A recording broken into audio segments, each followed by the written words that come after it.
Angkatan bersenjata Rusia tak henti-hentinya menggempur posisi benteng pertahanan pasukan Zelensky. Hari demi hari, pasukan Vladimir Putin terus menekan sekelompok tentara Ukraina untuk menyerah. Baru-baru ini ramai beredar di media sosial Telegram pada Sabtu 3 Desember 2022.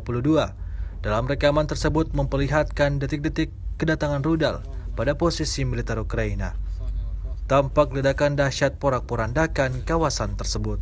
Memasuki hari ke-283, Rusia melaporkan secara total 336 pesawat Ukraina, 177 helikopter, 2.599 kendaraan udara tak berawak, 391 sistem rudal anti pesawat dieliminir sejak awal operasi khusus. Sementara itu dari kubu Kiev, Kementerian Pertahanan Ukraina melaporkan 650 tentara Rusia dieliminir dalam 24 jam terakhir.